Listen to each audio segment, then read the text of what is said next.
శ్రీ విఘ్నేశాయ నమః. నమస్కారం అండి. నేను చెప్పబోయే రాసులకు ఒక రాజయోగం పట్టనుందండి. రెండు రాసులు అద్భుతంగా ఉన్నాయి. ఆర్థికంగా మహా అద్భుతంగా వాళ్ళు లాభిస్తారు. అనుకున్న తడుగా వారికి డబ్బు వస్తుంది. ఇప్పటి వరకు ఏం కష్టాలు అనుభవించారో ఏమో తెలియదు, కానీ నేను చెప్పబోయే రాసులకు మాత్రం అద్భుతమైన వరం ఇది. సంవత్సరం కాలం కాదు, కేవలం 4 నెలల్లోనే వాళ్ళు అత్యధికంగా ఆర్థికంగా వెసులుబాటు అవుతుంది. నూతన గృహాలు కొంటారు, కొత్త వాహనాలు కొంటారు. ఉన్న దరిద్రమంతా పోయి లక్ష్మీదేవత తాండవిస్తుంటుంది. నేను చెప్పబోయే రాశులు ఏవైతే ఉన్నాయో, ఎందుకు చెప్తున్నాను అంటే, గురువు తను ఒక సంవత్సర కాలంలో ఒక రాశి చక్రాన్ని చుట్టుముట్టుతాడు. అయితే ఇప్పుడు జరిగింది ఏమిటంటే, వక్రగతిలోకి వచ్చేసి కర్కాటక రాశిలోకి వచ్చాడు. ఎప్పుడైతే కర్కాటక రాశిలోకి గురువు వచ్చాడో మిథున రాశి వారికి లాభం చేకూరింది. ఎందుకంటే మిథున రాశికి కర్కాటక రాశికి 2వ స్థానం అవుతుంది. దానివల్ల అత్యద్భుతమైన ఫలితాలు వస్తాయి.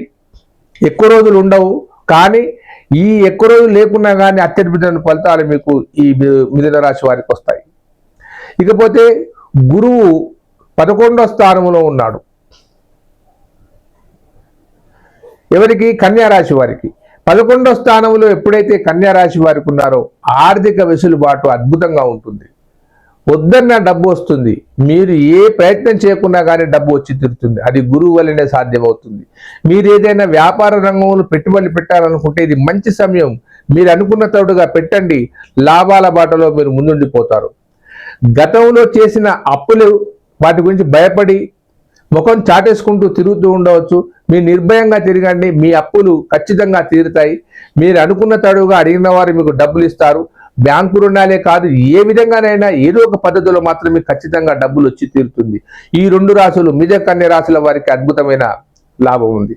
దాంతోపాటు ఆర్థిక వెసులుబాటే కాదు, మీరు దీర్ఘకాలికంగా అనుకునే ఏదైనా గృహ విషయాలు ఉన్నాయనుకోండి, ప్రయత్నం మొదలు పెట్టండి, ఖచ్చితంగా మీకు అయి తీరుతుంది.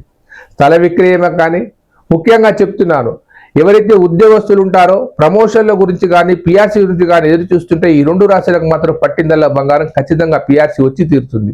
100% మీకు ఖచ్చితంగా వైభవంగా వచ్చి తీరుతుంది. కాబట్టి మిథున కన్యా రాశులకు రాజయోగం అని చెప్పవచ్చు. నమస్కారం అండి.